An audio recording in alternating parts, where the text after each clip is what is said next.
जय हिंद दोस्तों, आप सभी लोगों का हमारे द पढ़ाई करो चैनल में बहुत बहुत स्वागत है। फ्रेंड्स, एनसीईआरटी हमारा सीरीज चल रहा है और अभी हम पहुँचे क्लास 6 का हमारा हो चुका है सीरीज़ और ये क्लास 7 का अभी चल रहा है। तो क्लास 7 का चैप्टर नंबर 6 का 3 नंबर तक पहले ही मैंने करवा रखा है, आप लोग जाकर चेक देख लीजिएगा क्योंकि आपको ये जो सीरीज चल रहा है बहुत ही इम्पॉर्टेंट है, आपके हर एग्ज़ाम के पॉइंट ऑफ व्यू से बहुत इम्पॉर्टेंट है। तो आज हम करेंगे क्वेश्चन नंबर 4। तो हमारा क्वेश्चन है कि निम्नलिखित पर विचार करें। क्या है, उपयुक्त कथनों में से कौन सा सही है, हमें सही बताना है। पहले तो हमें किसी भी क्वेश्चन को देखने के बाद ये देखना बहुत ज़रूरी होता है कि सही पूछ रहा है या गलत पूछा जा रहा है, सत्य या असत्य। ठीक है, तो चलिए हमारा उसमें फर्स्ट है क्या है कि लोहे में जंग लगना एक रासायनिक परिवर्तन है। तो ये आपका बिल्कुल सही है। ठीक है, लोहे में जंग लगना एक रासायनिक परिवर्तन, लोहा यानी फेरस हो गया। जंग लगने के लिए उसको क्या करना पड़ेगा, ऑक्सीजन के संपर्क में आना पड़ेगा। उसके बाद फिर क्या होगा, ये फेरस ऑक्साइड बनाएंगे मिलकर के। ठीक है, फेरस और प्लस ऑक्सीजन मिलके फेरस ऑक्साइड का निर्माण करते। तो ये क्या है, रासायनिक परिवर्तन है। इसके साथ ही एक क्वेश्चन और इम्पॉर्टेंट है जो हमेशा पूछा जाता है, वो ये है कि लोहा में जंग लगने के बाद लोहे के भार पे क्या प्रभाव पड़ता है। तो हमेशा याद रखिएगा, लोहे का भार बढ़ जाता है। ओके, तो एक नंबर तो हमारा सही होगा। दूसरा है लवण जल जंग लगने की दर को बढ़ा देता है। हाँ, लवण जो होता है वो क्या करता है, जल की उपस्थिति में अगर बात करें तो उसका जो प्रोसेस होता है उसको तेज कर देता है। ठीक है, और जल्दी जल्दी लग जाएगा। तो ये आपका हो गया, दोनों सही है। इसके अलावा क्या है कि अगर लोहा में जंग लग जाए तो उसको बचाया कैसे जा सकता है, तो उस पर जो है जिंक की परत चढ़ाई जाती है जिसे कहते हैं गैल्वेनाइजेशन। ठीक है, अगर स्टेनलेस स्टील लोहे में बात किया जाए कैसे उसको मतलब जंग मुक्त बनाया जाए स्टेनलेस स्टील, तो उसमें क्या होगा, कार्बन और क्रोमियम, निकेल तथा मैग्नीज, ये धातु मिलकर के बनाया जाता है। ठीक है, लोहे में, स्टेनलेस स्टील लोहे में क्या डाला जाता है, कार्बन और क्रोमियम, निकेल तथा मैग्नीज जैसी धातु को मिलाकर बनाया जाता है ताकि इसमें जंग नहीं लगे। तो उस हिसाब से हमारा जो है दोनों आंसर सही हो गया। अब हम देखेंगे नेक्स्ट। नेक्स्ट है कि रसोई गैस के सिलेंडर में गैस द्रव के रूप में रहती है, सिलेंडर से बाहर आते ही यह गैस में परिवर्तित हो जाती है। परिवर्तन ए क्या है, परिवर्तन ए ये बात बताया गया। ठीक है, फिर यही गैस बर्नर पर जलती है, परिवर्तन बी। तो निम्नलिखित कथन इस परिवर्तनों से संबंधित है, सही कथन का चयन कीजिए। तो आपका ऑप्शन के हिसाब से पूछ रहा है कि प्रक्रम ए रासायनिक है या प्रक्रम बी रासायनिक परिवर्तन है या दोनों रासायनिक परिवर्तन या इनमें से कोई नहीं। तो परिवर्तन ए में हमने देखा कि सिलेंडर से बाहर आते ही गैस में है क्या होता है, जो रसोई गैस का सिलेंडर होता है एलपीजी, गैस में किस रूप में रहता है, तो लिक्विड के फॉर्म में रहता है, द्रव के रूप में रहता है, और सिलेंडर से बाहर आते ही वो क्या बन जाता है, गैस बन जाता है। तो क्या ये रासायनिक परिवर्तन है, तो ये बिल्कुल भी रासायनिक परिवर्तन नहीं है, क्योंकि फिर इसको अगर सिलेंडर में डाल दिया जाएगा तो फिर से ये लिक्विड फॉर्म में आ जाएगा और फिर से अगर इसको बाहर निकाल दिया जाएगा तो फिर से ये गैस में चेंज हो जाएगा। तो इससे कुछ नया नहीं बन रहा है, इसलिए ये भौतिक परिवर्तन है। परिवर्तन बी का देखते हैं, इसमें है कि फिर यही गैस बर्नर पर जलती है। तो जब गैस बर्नर पे जलती है तो उसमें चेंजेस आते हैं, जैसे कि अगर चेंजेस की बात करें तो इसमें आपका हीट निकलता है, ठीक है, उष्मा निकलता है, लाइट निकलता है, तो उससे ख़त्म भी होता है। तो ये सब क्या है, ये आपका रासायनिक परिवर्तन है। तो यानी परिवर्तन बी जो हो गया वो रासायनिक परिवर्तन, ऑप्शन नंबर बी आपका सही हो जाएगा। अब हम देखेंगे नेक्स्ट हमारा चैप्टर आ गया मौसम, जलवायु तथा जलवायु के अनुरूप जंतुओं और अनुकूलन। ठीक है, तो इसका पहला क्वेश्चन आपका है कि मौसम और जलवायु के संदर्भ में निम्नलिखित कथन पर विचार करें। पहला क्या कह रहा है कि किसी स्थान पर तापमान, आर्द्रता, वर्षा, वायु वेग आदि के संदर्भ में वायुमंडल की प्रतिदिन की परिस्थिति उस स्थान का मौसम कहलाती है। तो ये आपका बिल्कुल सही है। कोई भी प्लेस हो, वहाँ का टेम्परेचर हो गया, ह्यूमिडिटी हो गई, फिर उसका रैन ये हो गया, फिर उसका अगर हम बात करें तो विंड पावर कितना है, वायु वेग, ठीक है, तो ये सब जो है वायुमंडल में वो क्या होता है, डेली चेंज होता है, तो उसी को कहते हैं मौसम। और दूसरा क्या है ऑप्शन, तो ये आपका एक तो सही हो गया। दूसरा हो गया कि किसी स्थान के मौसम की लंबी अवधि में एकत्रित आंकड़ा के आधार पर बना मौसम का पैटर्न उस स्थान की जलवायु कहलाता है। इसमें से कौन सा सही है, ठीक है, तो पहला हमारा सही हो गया कि यानी दिन प्रतिदिन जो है अगर हम बात करें यानी डेली जो है चेंज ही होता है, कुछ ना कुछ। तो ये हमारा मौसम हो गया। लेकिन किसी ऐसा स्थान जहाँ पे लंबे टाइम से एकदम कंटिन्यू वही चीज़ रह रहा हो, ठीक है, तो वो क्या कहला जाएगा, वो आपका कहला जाएगा जलवायु, ठीक है।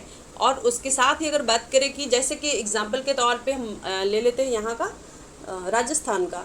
तो राजस्थान का जो जैसलमेर हो गया, ये सब जो राजस्थान का एरिया हो गया, ठीक है, तो वहाँ पे क्या है, बहुत गर्मी है, यानी शुरू से ही वो लगभग 25-30 सालों से वो ऐसा ही चलता आ रहा है। तो कहते हैं कि हाँ भाई, राजस्थान का जो जलवायु है वो गर्म है। अगर जम्मू कश्मीर का ले ले तो यहाँ की जलवायु ठंडी है, क्योंकि वहाँ सालों साल से वैसा ही रहा है, वो चेंज नहीं हुआ है। तो ये आपका जलवायु कहला जाएगा। तो उस हिसाब से आपका दोनों ऑप्शन जो है आपका सही है, ठीक है। अगर भारत में बात करें कि मौसम की रिपोर्ट जो है कौन तैयार करता है, तो भारत मौसम विज्ञान विभाग जो है इसका रिपोर्ट तैयार करता है।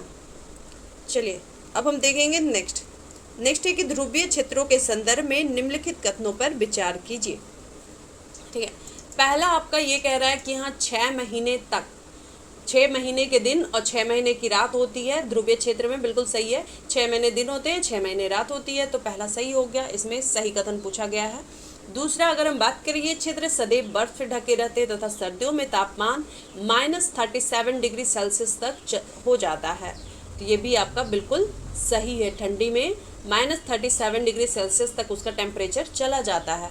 तीसरा, अगर बात करें ध्रुवीय क्षेत्र की, तो यहाँ पे ध्रुवीय भालू, पेंगुइन और रेंडियर पाए जाते हैं, तो ये भी आपका बिल्कुल सही है।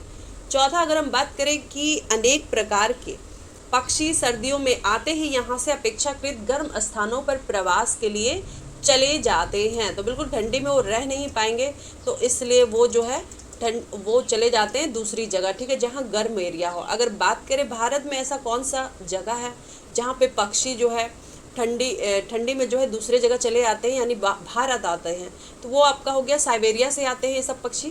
तो ये आपका हो गया साइबेरियन क्रेन, कहाँ आते हैं, तो राजस्थान का भरतपुर और हरियाणा के सुल्तानपुर, यहाँ पे आ जाते हैं, ठीक है। तो उस हिसाब से आपका जो है सभी चीज़ सही है, 1 2 3 4 आपका कंप्लीटली हो जाएगा आंसर।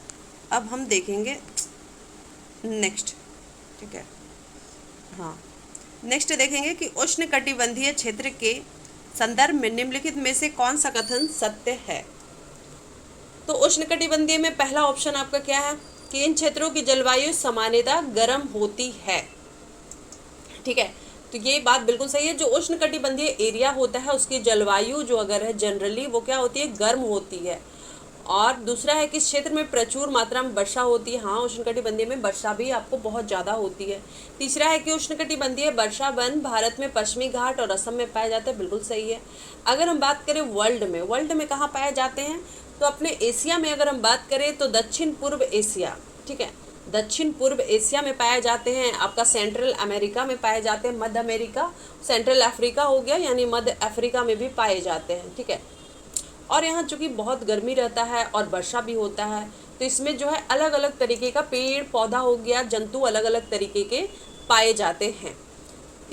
चौथा में आपका क्या है कि लॉयन टेल लंगूर पश्चिमी घाट के वर्षा वनों में पाया जाता है, बिल्कुल लॉयन टेल लंगूर यानी दाढ़ी वाला ऐप जिसको कहते हैं, ये पश्चिमी घाट का वर्षा वन में पाया जाता है।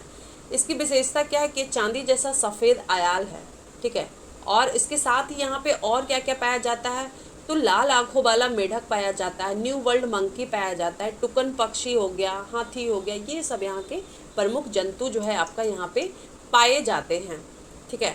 तो उस हिसाब से हमारा आंसर क्या हो गया, डी हो गया। 1 2 3 4 सारा जो है वो आंसर हो जाएगा।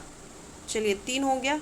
अब फ्रेंड्स तो हम चैप्टर नंबर 8 पढ़ेंगे, पवन, तूफान और चक्रवात।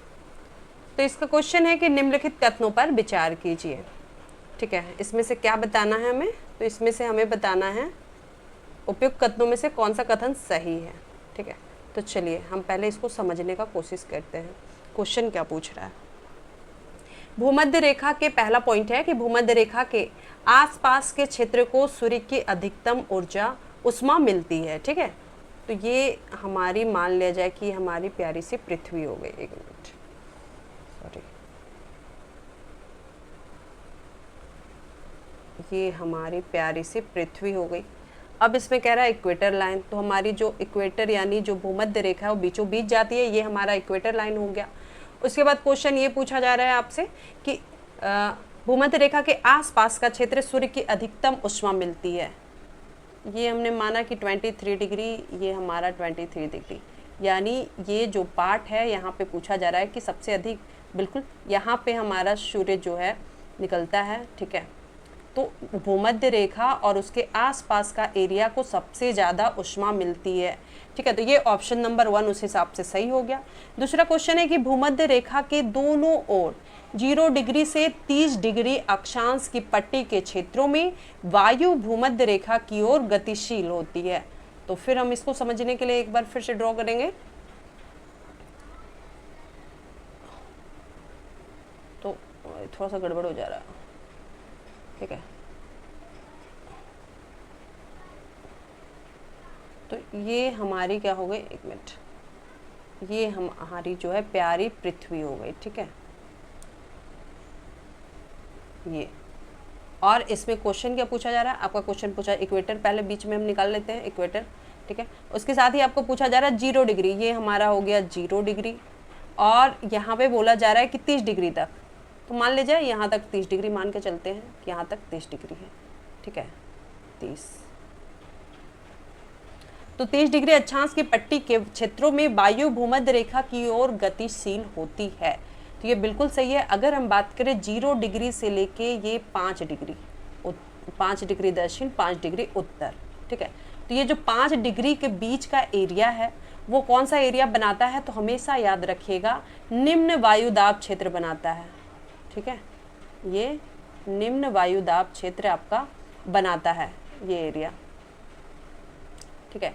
ये निम्न वायुदाब क्षेत्र बनाता है 0 से 5 डिग्री बात करें तो, ठीक है। और उसके बाद 30 डिग्री उत्तर और 30 डिग्री दक्षिण के अक्षांश के बीच का जो क्षेत्र है वो कौन सा बनाता है, ये उच्च वायुदाब बनाता है, ठीक है। ये एरिया की बात हो रही है, इस एरिया और इस एरिया, 30 डिग्री उत्तर और 30 डिग्री दक्षिण के बीच जो है आपका कौन सा बनाता है, तो उच्च वायुदाब एरिया बनाता है ये उच्च वायुदाब, ठीक है। थोड़ा सा ड्रॉ में दिक्कत हो रहा है पर आप लोग समझ रहे होंगे। तो 30 डिग्री का वो हो गया, ठीक है। इसके कारण क्या होता है, इसके कारण हवा जो है उच्च वायुदाब से निम्न वायुदाब की ओर बहने लगती है, ठीक है। ये जो एरिया इस तरीके का एरिया बनाता है 5 डिग्री तक हमने देखा कि निम्न वायुदाब, और 5 डिग्री से लेकर 30 डिग्री तक का बीच का जो एरिया है वो हमारा उच्च वायुदाब। और यही रीज़न है जिसके कारण हवा कौन सी में मतलब चलने बहने लगती है, तो यानी क्या बोलते हैं, उच्च वायुदाब से निम्न वायुदाब, ठीक है। हवा कौन सी में बहती है, उच्च से निम्न में बहती है, हाई से लो में बहती है, ठीक है। तो ये याद रखिएगा। तो उस हिसाब से हमारा क्या हो गया, दूसरा भी हमारा जो है सही हो गया। तीसरा क्वेश्चन क्या है, 30 डिग्री से 60 डिग्री अक्षांश के क्षेत्रों में असमान रूप से गर्म होने के कारण पवन का प्रवाह 60 डिग्री अक्षांश से 30 डिग्री अक्षांश की ओर होता है। तो तीसरा भी हम ड्रॉ करके देखेंगे कि ऐसा होता भी है कि नहीं, ठीक है। तो चलिए हम तीसरा क्वेश्चन जो है हम देखते हैं।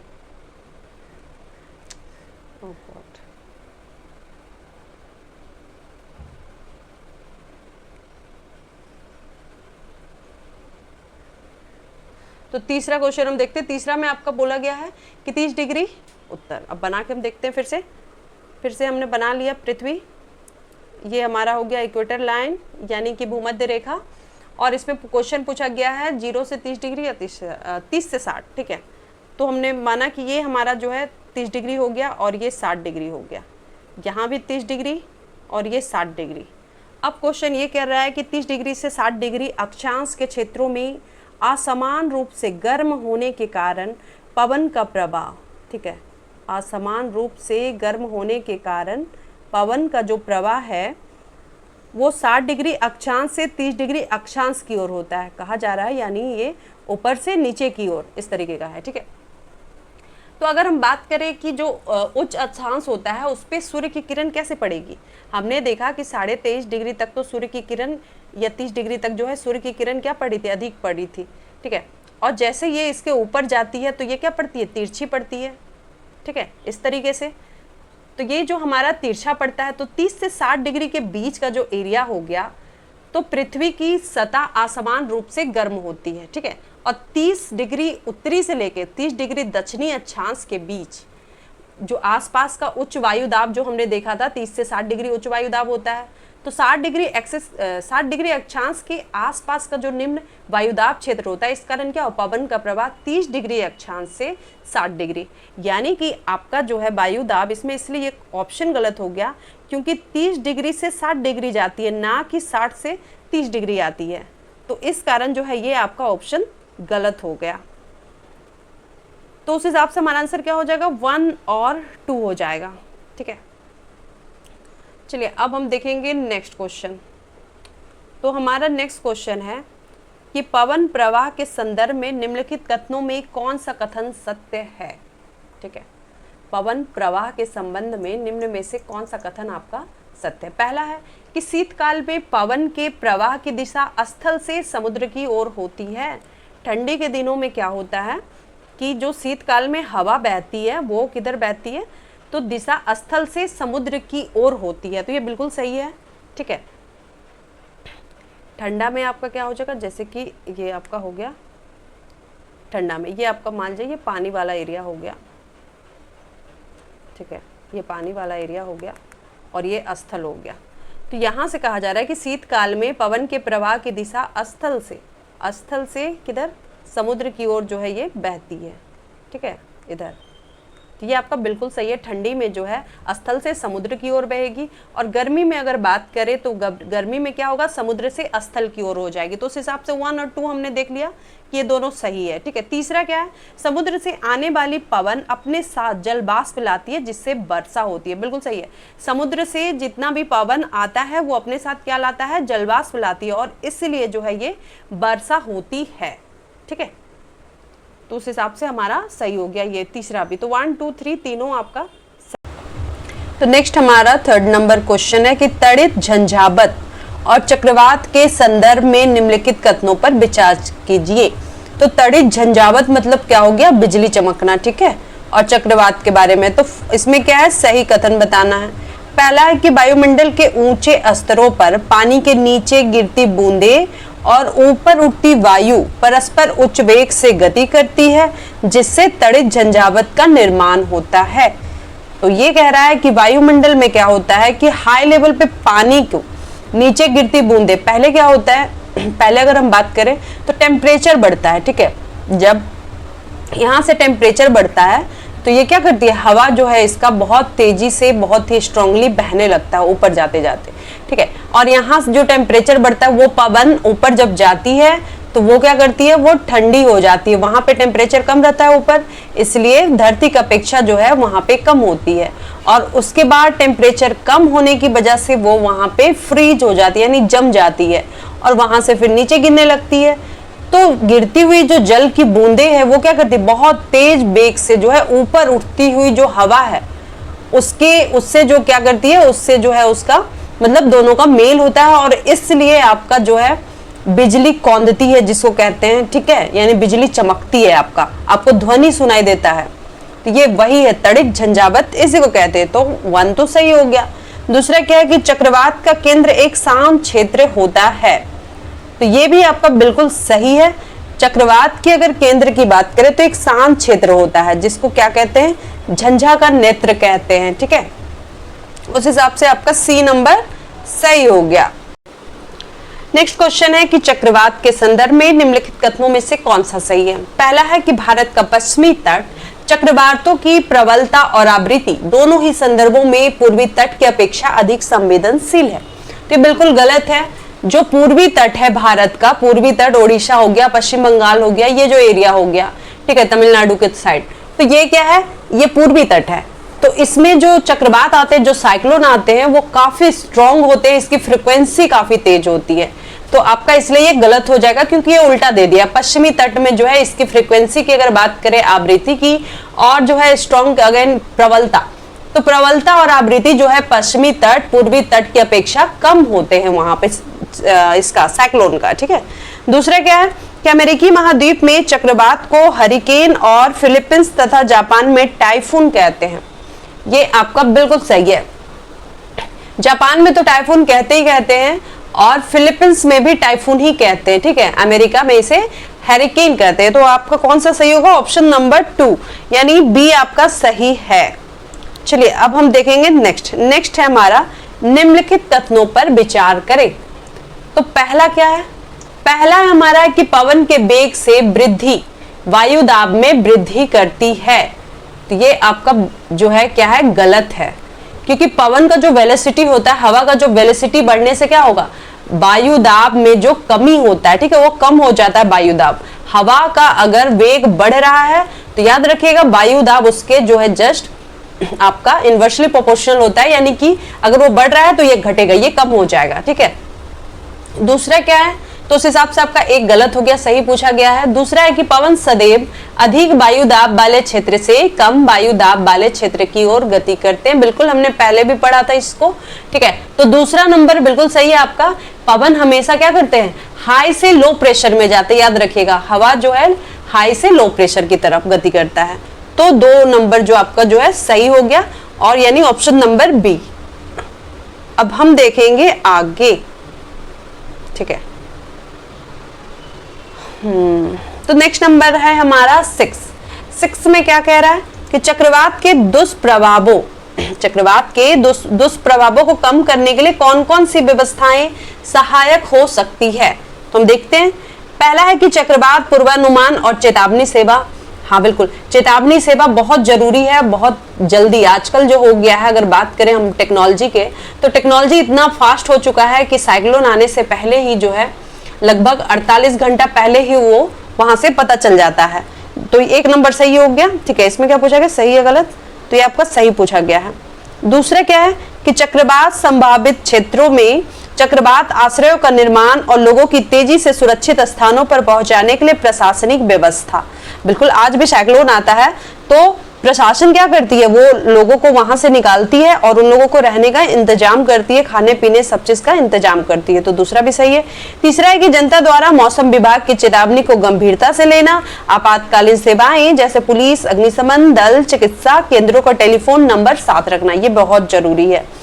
चौथा अगर बात करें तो चौथा है आपका कि पेयजल का संग्रहण, पड़ोसियों, मित्रों तथा बचाव दल के साथ यथासंभव सहयोग और सहायता। तो ये चारों जो है आपका बिल्कुल सही है। तो 1 2 3 4 यानी ऑप्शन नंबर आपका हो जाएगा डी। अब हम आ गए कहां पे? मृदा की परतें, ठीक है। तो मृदा की परतें हम पढ़ेंगे। इसमें हम देखेंगे कि मृदा की परतें और उनकी विशिष्टताएं क्या क्या होती है। तो पहले हम इसमें ये जानेंगे कि मृदा का जो होता है वो कितने प्रकार की। तो मृदा का हमने लेयर देखा था 3, ठीक है। आपका कौन कौन सा होता है? सबसे ऊपर वाला पार्ट को कहते हैं ऊपरी मृदा और संस्तर जिसको कहते हैं, और जो सेकंड वाला उससे नीचे वाला जो पार्ट होता है वो अवर मृदा, और जो सबसे नीचे वाला पार्ट हो गया वो संस्तन, और उससे यानी मिट्टी से एकदम नीचे वाला वो आधार सेल होता है। अगर ऊपरी परत का बात करें, जो मिट्टी का ऊपरी परत होता है वो क्या होता है? वो सबसे ज्यादा जल को जो है सोखने वाली होती है। कौन सा? ऊपरी मृदा, ठीक है। और अगर हम बात करें उसमें और क्या होता है, तो उसमें आपका ह्यूमस बहुत होता है, ठीक है। यानी सड़ा गला जो जैव पदार्थ यानी ह्यूमस उसी को कहते हैं, तो वो सबसे ज्यादा पाया जाता है ऊपरी मृदा में। इसलिए इसका रंग कैसा होता है? गहरा होता है। अगर हम दूसरी बात करें अवर मृदा यानी बी वाला, ठीक है, उसमें क्या होता है? इसमें ह्यूमस आपका कम होता है बी वाले में, और अवर मृदा में जो है आपका ह्यूमस कम होता है लेकिन खनिज अधिक होता है। अब अगर हम बात करें कौन सा, तो सी वाला यानी कि संस्तर जिसको कहते हैं। तो इसमें क्या होता है? इसमें होता है कि दरार से जो है दरार हो गया या फिर टूट टूट के क्या होता है? छोटे छोटे ढेले को निर्माण करती है, ठीक है। बड़े बड़े पत्थर जो टूट करके क्या बनाती है? ढेला बनाती है। तो ये आपका हो गया संस्तर। चौथा अगर हम बात करें आधार सेल, तो आधार सेल बहुत कठोर होती है। अब हमको लगता है कि जहां तक मुझे लग रहा है कि आप आंसर दे पाओगे अभी। अब चूंकि हमने मृदा की परतें समझ ली है, तो अब हमारा आंसर देना बिल्कुल इजी हो जाएगा। अगर हम पहली बात करें शीर्ष मृदा यानी ऊपर वाली परत, तो ऊपर वाली परत में हमने क्या देखा कि अधिक जल को धारण करती है। ये परत मृदु संरंध्र और अधिक जल को धारण करने वाली होती है, तो एक आंसर हो जाएगा आपका 1। अगर बी की बात करें, मध्य वाले में हमने क्या देखा, उसमें देखा कि ह्यूमस इसमें कम होता है, और ऊपरी वाले मृदा में हमने देखा कि ह्यूमस सबसे अधिक होता है और मध्य वाले में कम होता है, लेकिन खनिज अधिक होता है। तो बीच वाला जो हो गया, तो इसका मतलब आपका कौन सा आंसर हो जाएगा, तो आपका 3 हो जाएगा, बी का 3 हो गया। सी की अगर हम बात करें तो सी वाले में हमने क्या देखा, सी वाले में हमने देखा कि उसमें दरार पड़ जाती है, जो बड़े बड़े पत्थर हैं उससे छोटे छोटे ढेलों का निर्माण होता है, वहां पे दरार पड़ता है या टूट जाता है, जिसकी वजह से छोटे छोटे ढेले बन जाते हैं। तो सी वाला हो गया आपका ढेला वाला यानी 2। आधार सेल, आधार सेल हमने क्या देखा, बहुत अधिक कठोर होता है, तो इसको फवाड़े से खोदना कठिन होता है, तो ये आपका हो गया डी। तो उस हिसाब से आपका आंसर क्या हो जाएगा, ऑप्शन नंबर बी हो जाएगा इसका आंसर। ठीक है, चलिए अब हम देखेंगे नेक्स्ट। नेक्स्ट है हमारा निम्नलिखित कथनों पर विचार कीजिए।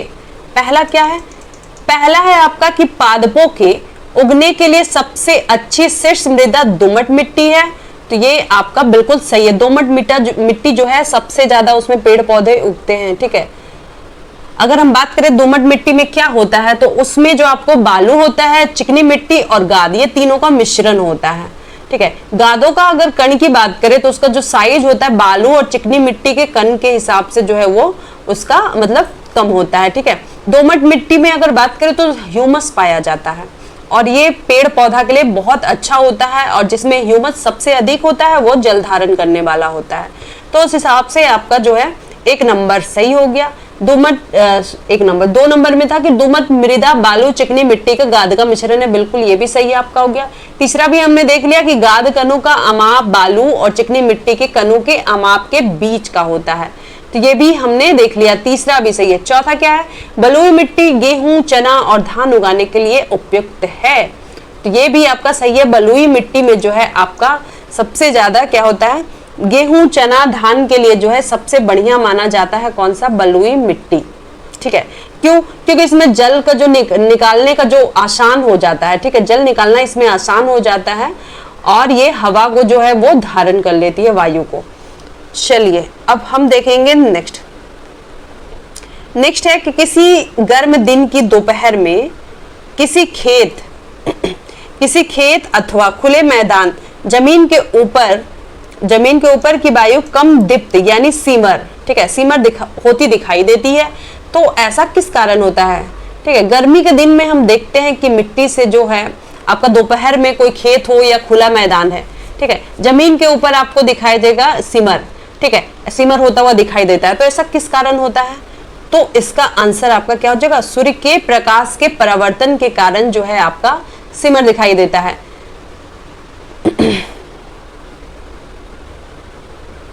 अब हम देखेंगे नेक्स्ट। तो हमारा नेक्स्ट आ गया, अब एक क्वेश्चन है मृदा से। मृदा के संबंध में निम्नलिखित कथनों पर विचार करें। तो पहला क्या है कि जल पवन अथवा बर्फ के द्वारा मृदा की ऊपरी सतह को हटाना अपरदन कहलाता है। बिल्कुल सही है, अपरदन वही होता है कि जल हो, हवा हो, ठीक है, या फिर बर्फ हो, ठीक है, इसके द्वारा मिट्टी को हटाना क्या कहला जाएगा, अपरदन कहला जाएगा। अब हम बात करेंगे दूसरे नंबर, तो एक जो है आपका सही पूछा गया, एक सही हो जाएगा। दूसरा क्या है, पॉलीथीन रसायन पीड़कनाशी मृदा को प्रदूषित करते हैं, तो ये भी आपका बिल्कुल सही है। पॉलीथीन जो है, पॉलीथीन हो गया, जो केमिकल हो गए, रसायन पीड़कनाशी, ये सब क्या करते हैं, मिट्टी को जो है दूषित कर देते हैं।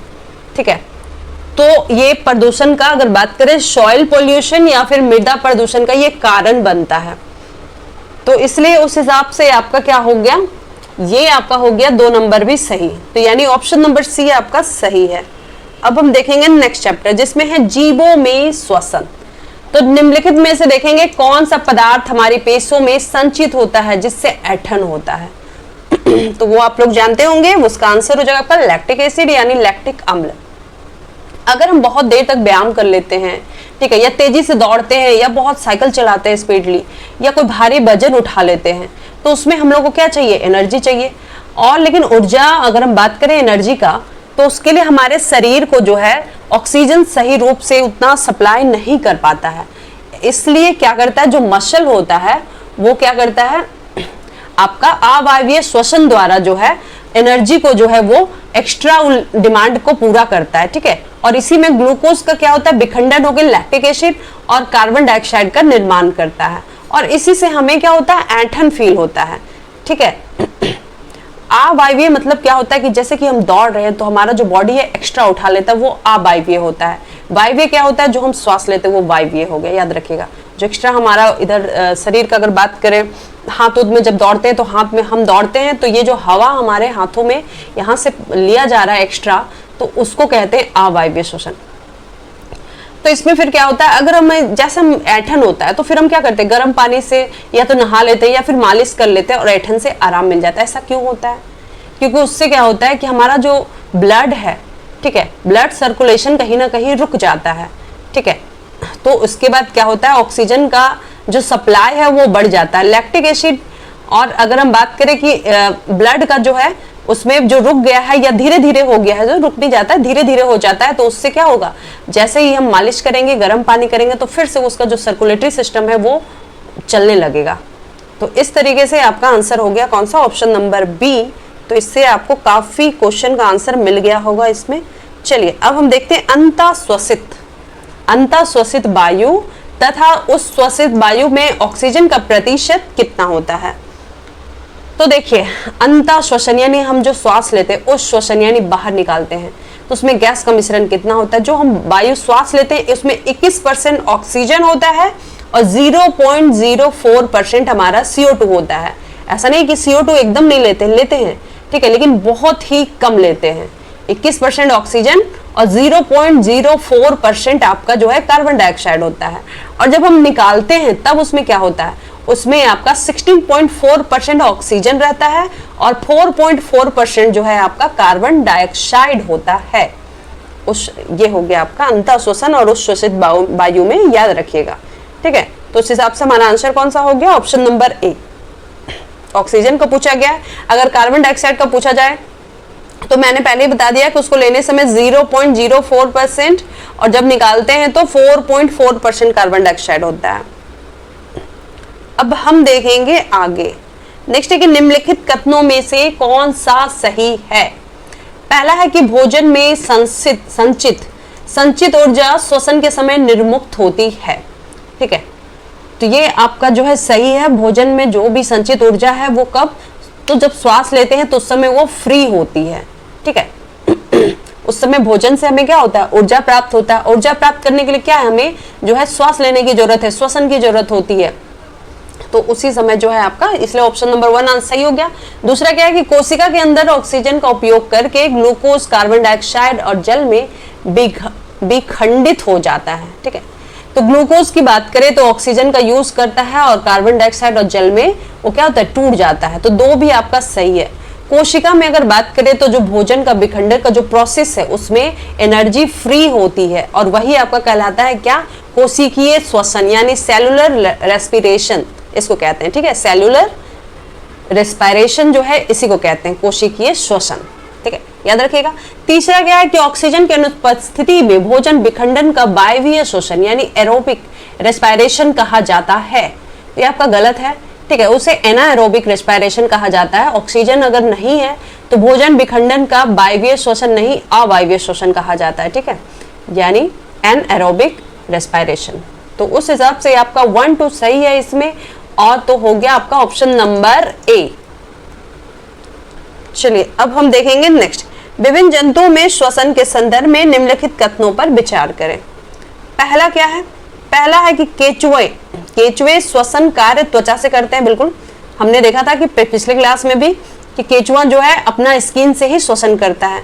फ्रेंड्स, आप देख पा रहे होंगे कि ये कुछ ऐसा नहीं है कि कोई स्पेशल, जो क्लास 6 में रहता है उससे थोड़ा सा हाई करके 7, फिर उससे थोड़ा हाई करके 8, इसलिए कहा जाता है कि 6 to जो है 10 या 12 तक जो है आप पढ़ लीजिए, इसलिए कहा जाता है, ठीक है, ताकि आपको इजी हो समझने के लिए। जिन लोगों ने वीडियो नहीं देखा है वो जाकर देख सकते हैं।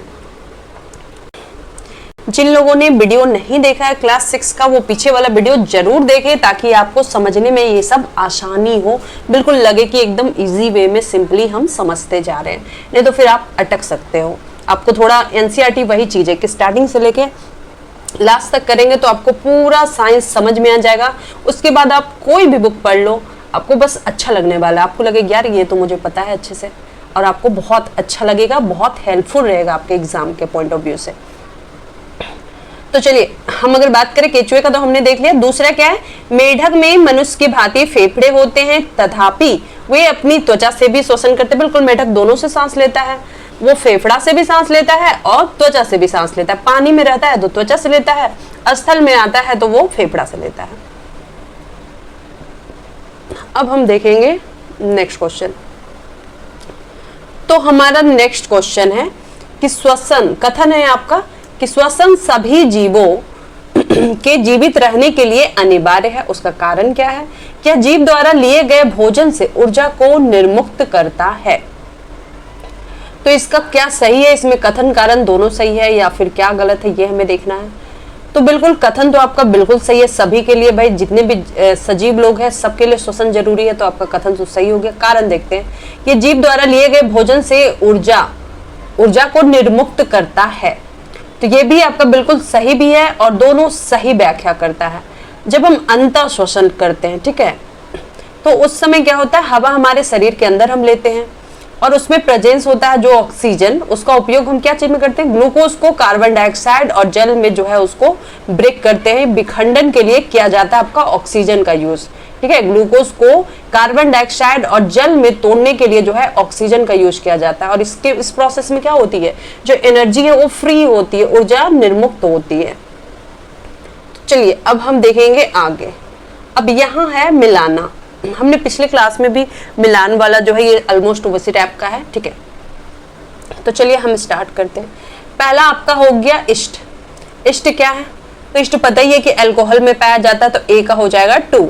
डायफ्राम, तो डायफ्राम किसका होता है भाई, तो डायफ्राम आपका कौन होता है, तो वो एक बाक्ष गुहा, ठीक है। डायफ्राम किसके बीच होता है, मध्यपट, तो बाक्ष गुहा के बीच में आपका डायफ्राम होता है। तिलचट्टा की बात करें तो तिलचट्टा का क्या हो जाएगा, श्वास रंध्र, ठीक है।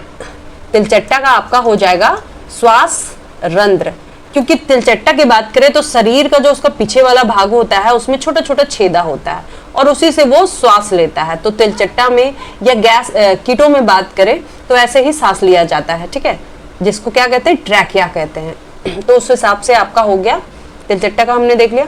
अब पत्तियां, तो पत्तियां क्या करती है, तो पत्तियां स्टोमेटा से सांस लेती है, ठीक है, यानी रंध्र, रंध्र हिंदी पार्ट हो गया, ठीक है। तो उससे हो गया मछली, तो मछली किससे भाई, तो मछली का क्लोम होता है सांस लेने के लिए, ठीक है। तो उस हिसाब से आपका आंसर कौन सा हो गया, ऑप्शन नंबर आपका हो जाएगा बी। अब हम देखेंगे नेक्स्ट क्वेश्चन। तो हमारा नेक्स्ट क्वेश्चन क्या है कि किसी समान वयस्क व्यक्ति की विश्राम अवस्था में औसत श्वसन दर क्या होती है।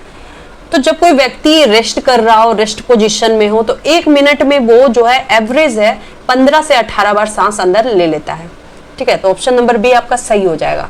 और अगर कोई बहुत अधिक व्यायाम कर रहा है, बहुत अधिक एक्सरसाइज कर रहा है, तो वो जो है 25 बार 1 मिनट में ले सकता है, ये दोनों याद रखिएगा, ठीक है। 25 बार भी अगर बहुत एक्सरसाइज कर रहा है तो बहुत स्पीडली वो सांस लेगा, और कितनी बार, तो 25 बार, ठीक है। वो सांस उतना मिनट तक, 1 मिनट में 25 बार वो सांस ले सकता है, और 15 से 18 बार कब, जब कोई रेस्ट कर रहा हो तब। अब हम देखेंगे नेक्स्ट क्वेश्चन, उच्च श्वसन के समय पसलियां क्या होती है। तो ये तो भाई प्रैक्टिकल करने वाली चीज है, उस श्वसन के समय पसलियां क्या होती है। तो अगर आप बात करें उस श्वसन के समय, तो उसमें क्या होगा, पसलियां नीचे होती है, अंदर की ओर जाती है, ठीक है, यानी कि आपका आंसर हो जाएगा नीचे की ओर गति करती है, ऑप्शन नंबर बी, ठीक है। आप सांस लेके देखो, फिर आपको पता चल जाएगा कि कौन सा सही होगा, ठीक है। अगर आप सांस ले रहे हो तो क्या हो रहा है, उससे पसलियां ऊपर की ओर आ रही है, लेकिन उस श्वसन यानी सांस छोड़ रहे हो तो क्या हो रहा है, नीचे की ओर पसलियां हो रही है ना। तो ऑप्शन नंबर बी आपका उस हिसाब से सही होगा। कुछ बायोलॉजी का है तो बहुत चीज जो है हमें एग्जाम्पल से ही, हम जो प्रैक्टिकल होता है हम खुद करके भी बहुत सारा आंसर आ जाता है उससे। तो चलिए अब हम देखेंगे नेक्स्ट चैप्टर। नेक्स्ट है हमारा जंतुओं और पादप में परिवहन। निम्नलिखित पर विचार कीजिए। अब हमें क्या विचार करना है, किसमें से कौन सा या किसका परिसंचरण करता है, ठीक है। तो हम देखते हैं इसमें किसका किसका होता है, पचा भोजन। तो पचा भोजन का अगर बात करें, ब्लड जो क्या करता है कि अगर बात करें परिसंचरण का, इसका पचा भोजन हो गया, ऑक्सीजन हो गया और अपशिष्ट पदार्थ, ठीक है, इसका तीनों जो है ब्लड क्या करता है, परिसंचरण करता है, यानी सर्कुलेशन करता है, ठीक है, पचा हुआ भोजन का भी, ऑक्सीजन का भी और जो अपशिष्ट पदार्थ है उसका भी, याद रखिएगा। तो उस हिसाब से आपका आंसर हो गया ऑप्शन नंबर डी। नेक्स्ट है कि मानव रक्त में उपस्थित हीमोग्लोबिन के संदर्भ में निम्नलिखित कथनों पर विचार कीजिए। पहला क्या है कि हीमोग्लोबिन ऑक्सीजन को अपने साथ संयुक्त करके शरीर के सभी अंगों और कोशिकाओं तक इसका परिवहन करती है। तो इसमें से क्या बताना, सही बताना है। तो आपका जो है एक बिल्कुल सही है। हीमोग्लोबिन क्या करती है, ऑक्सीजन अपने साथ जो है शरीर के सभी अंग में और कोशिकाओं तक जो क्या करती है, सर्कुलेशन करती है। हीमोग्लोबिन की अगर कमी हो जाएगी तो शरीर का क्या हो जाएगा। हीमोग्लोबिन एक लाल रंग का वर्णक है, दूसरा नंबर में है, जो ऑक्सीजन के संयुक्त होकर रक्त को लाल रंग प्रदान करती है। तो ये आपका दूसरा जो है वो भी सही है, ठीक है। क्यों, क्योंकि आरबीसी कहें या हीमोग्लोबिन क्या करती है, आरबीसी में जो प्रेजेंस होता है लाल रंग का वर्णक, ठीक है, इसी के कारण जो आपका ब्लड है वो रेड होता है, ठीक है, रेड पिगमेंट जिसको कहते हैं, या लाल मतलब लाल रंग का वर्णक कहते हैं। तो इसी के कारण जो है हमारा क्या होता है, हीमोग्लोबिन में लाल पिगमेंट पाए जाने की वजह से जो है आपका रक्त का रंग लाल होता है। तो ऑप्शन नंबर 2 भी आपका सही हो गया, यानी हो गया आपका 1 2 दोनों सही, ऑप्शन नंबर सी। अब हम देखेंगे नेक्स्ट। तो हमारा नेक्स्ट क्या है, नेक्स्ट है डब्ल्यूबीसी के बारे में। डब्ल्यूबीसी अथवा कणिकाएं यानी प्लेटलेट्स निम्नलिखित से क्या कार्य करती है, ठीक है। तो वो क्या करती है, डब्ल्यूबीसी का क्या काम है, जिसको कणिकाएं, तो डब्ल्यूबीसी का हमारा काम है रोगाणुओं का विनाश करना, ठीक है। रक्त का जो अगर बात करें लिक्विड वाला पार्ट, उसी को प्लाज्मा कहते हैं। और रक्त कोशिकाएं इसमें क्या होती है, जो ब्लड सेल है वो क्या होती है, इसमें तैरती रहती है। ये 3 तरह की होती है, ठीक है, आरबीसी, डब्ल्यूबीसी और प्लेटलेट्स। तो आपका इसलिए आंसर क्या हो जाएगा, तीसरा का आंसर हो जाएगा सी, रोगाणुओं का विनाश। अब हम देखेंगे नेक्स्ट क्वेश्चन। तो नेक्स्ट क्वेश्चन है, निम्नलिखित पर विचार कीजिए, उपयुक्त में से कौन से मानव शरीर के परिसंचरण तंत्र का हिस्सा नहीं है, पूछा है, ठीक है नहीं पूछ रहा है, ये नहीं है पूछ रहा है। तो चलिए हम देखते हैं कौन सा है जो नहीं है। रक्त की बात करें, रक्त वाहिकाएं और हृदय, ये क्या है, परिसंचरण तंत्र का यानी सर्कुलेटरी सिस्टम का क्या है, हिस्सा है, जबकि किडनी नहीं है, ठीक है। अगर हम बात करें ब्लड सर्कुलेटरी सिस्टम की खोज किसने की थी, तो विलियम हार्वे ने की थी, ठीक है, और ये एक डॉक्टर थे। तो अगर हम बात करें ब्लड, तो ब्लड क्या करता है, ऑक्सीजन और पचा हुआ भोजन और उसके साथ ही बात करें अपशिष्ट पदार्थ का जो है वो क्या करता है, परिवहन करता है, ट्रांसपोर्टेशन करता है, ठीक है। किसके द्वारा किया जाता है, तो आपका ब्लड वेजल्स या कहें रक्त वाहिकाओं के द्वारा होता है। शरीर में 2 तरह की जो है आपकी रक्त वाहिनियां पाई जाती है, कौन कौन सी, आर्टरी और वेन, यानी धमनी और सिरा। धमनी का क्या काम है, धमनी का काम है कि हार्ट से ऑक्सीजन जो है उसको किसको कहां पहुंचाना, तो हार्ट से ऑक्सीजन वाला जो ब्लड होता है उसको शरीर के सभी भागों में ले जाती है, कौन, धमनी, ठीक है। और अगर हम बात करें सीरा का क्या काम है, सीरा क्या करेगी, तो CO2, ठीक है, कार्बन डाइऑक्साइड को जो है शरीर का सभी भाग से वापस जो है ब्लड के रूप में उसको वापस हृदय में ले आती है, किसका काम है, सीरा का। तो ये दोनों चीज याद रखिएगा, ठीक है। तो चलिए अब हम देखेंगे नेक्स्ट। तो आपका ये हो गया 30, हाँ। अब हम देखेंगे नेक्स्ट क्वेश्चन। तो हमारा नेक्स्ट क्वेश्चन है, चिकित्सक हृदय स्पंद को मापने के लिए निम्नलिखित में से किस तंत्र का उपयोग करते हैं, ठीक है। हृदय स्पंद यानी कि हृदय स्पंद कहें तो हार्ट बीट, ठीक है। तो हार्ट बीट को अगर चिकित्सक को किस यंत्र के द्वारा, किस मशीन का यूज करते हैं उसको मापने के लिए, तो उसका आंसर हो जाएगा स्टेथोस्कोप से हमें पता चल जाता है कि हार्ट बीट चल रहा है या नहीं चल रहा है, ठीक है। अगर हम बात करें पेसमेकर, तो पेसमेकर से क्या होता है, पेसमेकर जब किसी की जो हार्ट रेट होता है वो कम हो जाता है तो उसको पेसमेकर लगाया जाता है, ठीक है। अगर हम बात करें ECG, ECG क्या है, तो ईसीजी अगर आपका अगर देखा जाए हार्ट में कोई प्रॉब्लम तो है नहीं, ये पता लगाने के लिए ईसीजी करते हैं टेस्ट। ईसीजी का फुल फॉर्म क्या हो गया? इलेक्ट्रोकार्डियोग्राफ, ठीक है। उससे हमें पता चल जाता है कि हार्ट में कोई प्रॉब्लम है या नहीं है। अगर हम बात करें ईईजी यानी इलेक्ट्रो एनसीफेलोग्राफ, ठीक है, इलेक्ट्रो एनसीफेलोग्राफ की अगर हम बात करें ईईजी, तो ये क्या होता है? ब्रेन में अगर कोई प्रॉब्लम है तो उससे पता चल जाएगा आपका ईईजी कराने। नेक्स्ट है आपका कि निम्नलिखित पर विचार कीजिए, मछली, हाइड्रा, स्पंज। तो इसमें कौन सा है जिसमें परिसंचरण तंत्र नहीं पाया जाता? Circulatory system. तो इसका आंसर हो जाए आपका हाइड्रा और स्पंज, इसमें नहीं पाया जाता है, जबकि मछली में पाया जाता है। चलिए अब हम देखेंगे आगे। अपोह यानी डायलिसिस की विधि निम्नलिखित में से किसके अक्रिय यानी इनएक्टिव हो जाने की स्थिति में प्रयोग में लाई जाती है? तो इसका आंसर हो जाएगा आपका किडनी, ठीक है। किडनी जब खराब हो जाती है तभी डायलिसिस की प्रोसेस की जाती है, ठीक है। इस पे क्या होता है? अगर बात करें इसका क्या काम है किडनी का, तो किडनी का काम है रक्त को छानना, ठीक है, प्योर बनाना। तो ये आपका हो गया 7 नंबर का आंसर हो जाएगा किडनी यानी कि ब्रिक। अब हम देखेंगे नेक्स्ट है हमारा कुछ जंतुओं के शरीर में अपशिष्ट रसायनों के निष्कासन के संदर्भ में निम्नलिखित कथनों पर विचार कीजिए। इसमें से कौन सा कथन सही है ये बताना है। पहला है कि मछली कोशिका के अपशिष्ट उत्पादों को अमोनिया के रूप में उत्सर्जित करती है। तो ये बिल्कुल आपका जो है सही है, ठीक है। मछली क्या करती है? उसका जो अपशिष्ट उत्पाद है वो अमोनिया के रूप में उत्सर्जित करती है, एक्सक्रेशन करती है, वो क्या? अमोनिया, मछली। अगर हम बात करें दूसरा है कि सर्प अपने शरीर से अपशिष्ट के रूप में नाइट्रिक एसिड का उत्सर्जन करते हैं।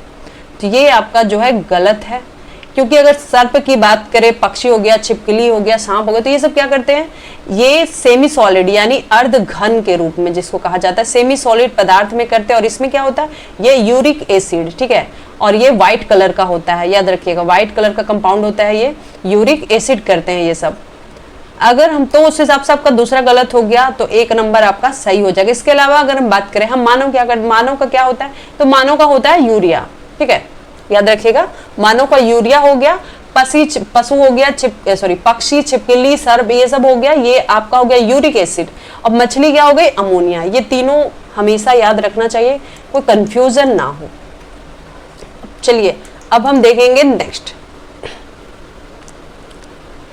तो हमारा नेक्स्ट है मिलाने का है, ठीक है। पौधे का भाग और उनका क्या कार्य है, ये है रंध्र। रंध्र का क्या कार्य है? तो रंध्र का कार्य क्या है? तो रंध्र का कार्य है आपका बाष्पोत्सर्जन करना, ठीक है। ये पत्ती में पाए जाते हैं रंध्र यानी स्टोमेटा। तो इसका क्या काम है? बाष्पोत्सर्जन करना, इवेपोरेशन। अगर हम बात करें जाइलम, जाइलम क्या करता है? जाइलम जल यानी जल का परिवहन करता है। फ्लोएम क्या करता है? फूड का यानी भोजन का परिवहन करता है। मूल रोम क्या करता है? मूल रोम यानी रूट, तो ये क्या करता है? जल को जो है एब्जॉर्ब करता है और शोषित करता है। तो उस हिसाब से हमारा आंसर क्या हो जाएगा? इसका ऑप्शन नंबर सी हो जाएगा 3214। चलिए अब हम देखेंगे नेक्स्ट। अब नेक्स्ट है हमारा 10 नंबर, ठीक है। 10 में क्या है? 10 में हमारा कथन दिया हुआ है और कारण दिया हुआ है। पहला है कि मूलों द्वारा मृदा से अवशोषित जल अभिकर्षित होकर तने और पत्तियों तक पहुंचता है, ठीक है। मूलों यानी कि रूट के द्वारा क्या होता है? मिट्टी से जो है जल को क्या करती है? एब्जॉर्ब कर लेती है, अवशोषित कर लेती है, और इस तरीके से फिर क्या होता है? तना, और तना से फिर पत्ती तक पहुंचता है। कथन तो सही है। कारण उसे क्या है कि पत्तियों से जल के बाष्पोत्सर्जन के कारण एक चूसन बल निर्मित होता है। तो ये भी बिल्कुल सही है। पत्ती से जल के बाष्पोत्सर्जन के कारण क्या करता है? वहां से उसको जो है चूसन बल निर्मित होता है। तो उस हिसाब से आपका कथन कारण दोनों सही है, रीजन भी आपका सही है। तो उस हिसाब से आपका आंसर हो जाएगा ऑप्शन नंबर ए। चलिए अब हम देखेंगे नेक्स्ट। निम्नलिखित कथनों पर विचार करें। पहला क्या है कि फुफ्फुस धमनी, इसमें क्या बताना है? सही बताना है। पहला है कि फुफ्फुस धमनी ऑक्सीजन समृद्ध रक्त का प्रवाह करती है। तो अभी हमने क्या पढ़ा था? धमनी और सिरा का, ठीक है। तो अगर हम बात करें फुफ्फुस धमनी जो होती है वो क्या करती है? कार्बन डाइऑक्साइड का जो है रक्त को हृदय से या फेफड़ों में ले जाती है, ठीक है। और फुफ्फुस सिरा क्या करती है? तो ऑक्सीजन समृद्ध रक्त को फेफड़ों से हृदय में लाती है। फुफ्फुस धमनी की बात हो रही है, ठीक है। तो फुफ्फुस धमनी आपका ये गलत दिया हुआ है दोनों, क्योंकि फुफ्फुस धमनी क्या करती है, फुफ्फुस धमनी का काम है कि CO2 को जो है ब्लड के रूप में वो कहाँ ले जाना, हृदय से फिर फेफड़ा में ले जाना, ये काम है फुफ्फुस धमनी का। और फुफ्फुस सीरा का काम क्या है कि ऑक्सीजन रूपी ब्लड को जो है फेफड़ा से यानी अंदर लाना, ये फुफ्फुस सीरा का काम है। तो इस हिसाब से आपका दोनों आंसर जो है आपका गलत हो गया, तो ऑप्शन नंबर डी सही हो जाएगा, उल्टा दे दिया है इसलिए। चलिए अब हम देखते हैं, किसी वयस्क व्यक्ति के हृदय में 1 मिनट में कितनी बार धड़कता है। ठीक है, किसी वयस्क व्यक्ति का हृदय 1 मिनट में कितनी बार धड़कता है, तो 1 मिनट में 70 से आपका जो है 80 बार आपका धड़कता है। ठीक है, हार्ट बीट की बात हो रही है। अब हम देखेंगे नेक्स्ट, तो हमारा नेक्स्ट है पादप में जनन। पहला क्वेश्चन है आपका कि इसमें बताना है सही आंसर। कायिक प्रवर्धन यानी वेजिटेटिव प्रोपेगेशन के संदर्भ में निम्नलिखित कथनों पर विचार कीजिए। पहला है कि कायिक प्रवर्धन द्वारा पादप कम अवधि में उगाए जा सकते हैं, बिल्कुल सही है। अगर हम बात करें पादप में रिप्रोडक्शन की, तो ये दो प्रकार के होते हैं, सेक्सुअल और असेक्सुअल। ठीक है, अलैंगिक और जिसको कहते हैं लैंगिक यानी सेक्सुअल, और अलैंगिक यानी असेक्सुअल। ठीक है, पादप में अगर हम बात करें तो अलैंगिक जिसको कहते हैं वो क्या होता है। अगर असेक्सुअल बात करें तो वो कैसी होती है, उसका जो कौन कौन सा प्रोसेस है, तो पहला प्रोसेस है आपका खंडन यानी फ्रेगमेंटेशन करके, दूसरा है मुकुलन यानी बडिंग, तीसरा हो गया बीजाणु निर्माण यानी स्पोर फॉर्मेशन, और चौथा हो गया आपका कायिक प्रवर्धन। ठीक है, कायिक प्रवर्धन में क्या होता है कि पत्ती हो गया, तना हो गया, उसका रूट हो गया, उससे जो नया पादप उगता है, नया पेड़ उगता है, उसी को कहते हैं कायिक प्रवर्धन। ठीक है, तो 1 नंबर आपका तो बिल्कुल सही है, कम समय में ये उग जाता है। ठीक है, ये कम समय में उगने वाला चीज है कायिक प्रवर्धन, और ये अधिक फल भी देता है और अधिक फूल भी देता है कम समय में। ठीक है, कायिक प्रवर्धन के द्वारा। दूसरा क्या है कि बीजों द्वारा उगाए जाने वाले पादपों की अपेक्षा कायिक प्रवर्धन द्वारा उत्पन्न पादपों में पुष्प और फल आने में अधिक समय लगते हैं। गलत है, कायिक प्रवर्धन में सबसे कम समय लगता है। तो आपका आंसर हो जाएगा कौन सा सही है, तो ऑप्शन नंबर ए, केवल 1 सही है। अब हम देखेंगे नेक्स्ट है आपका है कथन है और कारण है। कथन क्या है, कथन आपका कह रहा है कि कायिक प्रवर्धन में नए पादप जनक पादप का प्रतिलिपि होते हैं, बिल्कुल सही है। कायिक प्रवर्धन में क्या होता है कि नया पेड़ जो होता है वो पेड़ों का जो है क्या रहता है, कॉपी होता है। दूसरा अगर रीजन इसका क्या है कि कायिक प्रवर्धन में नए पादप एक ही जनक द्वारा उत्पन्न होते हैं, जिसको कायिक प्रवर्धन मतलब अगर नॉर्मल लैंग्वेज में समझा जाए तो इसको कहते हैं कलमी करना। ठीक है, वही हो गया आपका कायिक प्रवर्धन। तो इसमें क्या होता है, नया पादप एक ही जनक द्वारा उत्पन्न होते हैं। तो ऑप्शन आपका जो कथन है और कारण है ये दोनों सही है, और व्याख्या भी एकदम सही कर रहा है। तो ऑप्शन नंबर ए आपका जो है बिल्कुल सही हो जाएगा। अब हम देखेंगे आगे, तो हमारा नेक्स्ट क्वेश्चन है कि विभिन्न सजीवों में जनन के संदर्भ में कथनों पर विचार कीजिए, और इसमें से आपको क्या बताना है, तो आपको सही आंसर बताना है। पहला है कि इष्ट में जनन मुकुलन के माध्यम से होता है, तो ये आपका बिल्कुल सही है। इष्ट में जो होता है रिप्रोडक्शन मुकुलन के माध्यम से होता है। अब दूसरा बात करें, शैवाल में जनन प्रक्रिया खंडन के माध्यम से संपन्न होती है। तो हाँ, अगर शैवाल में बात करें तो उसका जो रिप्रोडक्शन है किसके, तो विखंडन के द्वारा संपन्न होती है। ठीक है, इस प्रोसेस में बात करें शैवाल जैसे कि स्पायरोगायरा है, 2 या अधिक रूप में जो क्या होता है, टूट जाता है, और यही जो टुकड़े हैं, टूटे हुए टुकड़े नए जीव को जो है निर्माण करते हैं, वृद्धि करते हैं। तो यही आपका आंसर हो जाएगा, विखंडन यही हो गया। ठीक है, और मुकुलन में क्या होता है, मुकुलन में अगर हम बात करें तो मुकुलन में आपका जो इष्ट कोशिका होती है उससे छोटा मुकुल या छोटा कली क्या होता है, बाहर निकल जाता है, बडिंग। ठीक है, जिसको कली कहते हैं। तो कली से ही आपका छोटा कली, उससे फूल है, फूल से आपका बात करें तो मुकुलन में जो है उसमें कली का जो है छोटा मुकुल बाहर निकल जाता है, छोटा कली, और अपनी जनक कोशिका से अलग होकर एक नया इष्ट कोशिका बनाता है। इसी को कहते हैं हमारा मुकुलन।